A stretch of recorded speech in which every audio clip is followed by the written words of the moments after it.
కార్యక్రమానికి అధ్యక్ష వహిస్తున్నటువంటి BC political front convener Venkannagoud గారికి, కార్యక్రమానికి ఇచ్చేసినటువంటి పెద్దలు BC intellectual forum chairman Chiranjeevi గారికి, బీసీ పొలిటికల్ ఫ్రంట్ చైర్మన్ అన్న బాలరాజు గౌడ్ గారికి, వేదిక మీద ఉన్న పెద్దలందరికీ, ఈ కార్యక్రమాన్ని ప్రజలకు తీసుకున్నటువంటి మీడియా సోదరులందరికీ కూడా పేరు పేరున ఉదయపూర్వక నమస్కారాలు.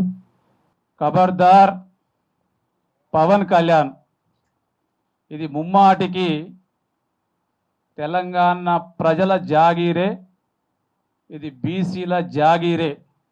ఇది ఒకసారి పవన్ కళ్యాణ్ గుర్తించుకోవాల్సిందిగా ఈ వేదిక తరపున డిమాండ్ చేస్తూ ఉన్నాం.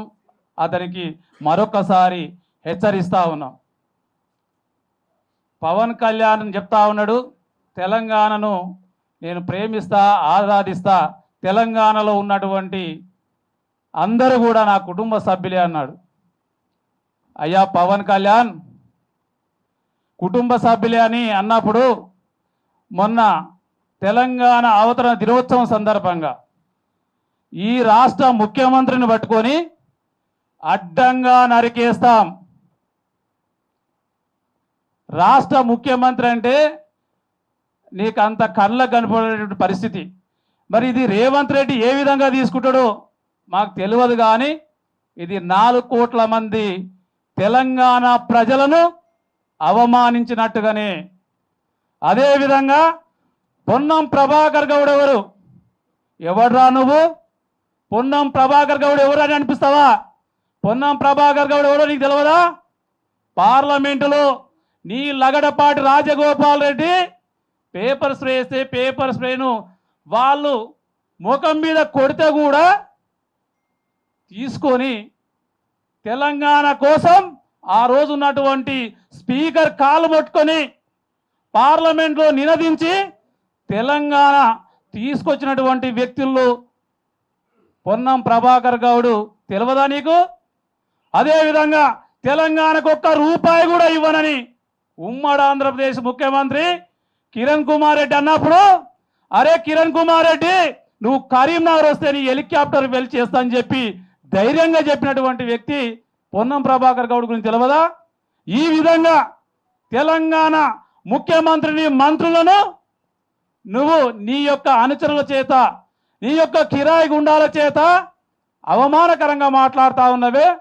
తెలంగాణ సోయినోడు అయితే తెలంగాణ ప్రజల నుంచి నువ్వు మరి ఈ రాష్ట్రంలో నువ్వు పార్టీ పెట్టాలనుకుంటే, తెలంగాణ ఉద్యమంలో ఉస్మానియా యూనివర్సిటీ లోపల లాఠీ చార్జ్ జరిగినప్పుడు, బాష్పయాలు గోళాలు విప్పినప్పుడు, విద్యార్థుల మీద తూటాలు గురిపెట్టినప్పుడు, కాసో శ్రీకాంత్ ఎల్బీ నగర్ పెట్రోల్ పోసుకొని కాల్చి చచ్చిపోయినప్పుడు, కానిస్టేబుల్ కిష్టయ్య ఈరోజు తుపాకీ పెట్టుకొని మరి కాల్చుకొని చచ్చిపోయినప్పుడు, ఇదే నళిని గారు మీ యొక్క ఆధిపత్య కులాల యొక్క చేతుల్లో ఆమె డీసీపీ పదవిని కూడా వదులుకుపోయినప్పుడు ఏ పొక్కల పండుకున్నావురా బాబు పవన్ కళ్యాణ్? ఆ రోజు గుర్తు రాలేదా తెలంగాణ గురించి నేను మాట్లాడాలని చెప్పేసి?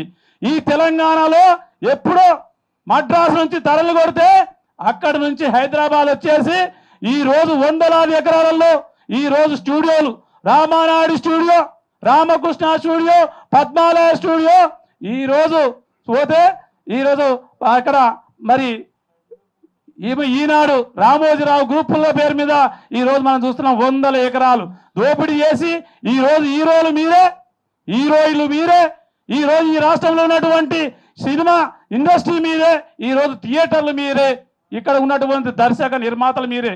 మరి తెలంగాణ సోయినోడు అయితే ఈ తెలంగాణలో ఉన్నటువంటి 4 కోట్ల ప్రజలకు అందులో ఎందుకు అవకాశం కల్పించలేకపోయినావు, ఎందుకు వాటా ఇవ్వలేకపోయినావు అని చెప్పేసి ఈ సందర్భంగా నిన్ను ప్రశ్నిస్తా ఉన్నాం.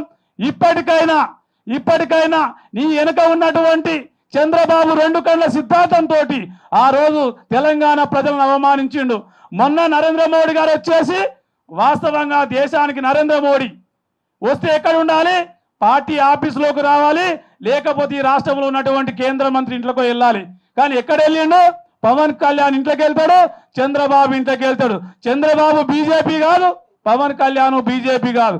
కానీ వాళ్ళ ఇంట్లో పోయి నువ్వు తెలంగాణలో ఉన్నటువంటి ప్రాంతాన్ని ఈరోజు ఈ రాష్ట్రంలో సస్యశ్యామలంగా ఉన్నటువంటి తెలంగాణలో ఈరోజు మళ్ళీ యొక్క ఉద్యమాన్ని తీసుకోవడానికి వీళ్ళను పావులుగా వాదుకుంటే ఈ రాష్ట్రంలో ఉన్నటువంటి బీజేపీ పార్టీ దద్దమ్మలు పార్లమెంటును ఉన్నారో వాళ్ళు మాట్లాడకపోవడం, శాసనసభ్యులు మాట్లాడకపోవడం సిగ్గుచేటైనటువంటి విషయం.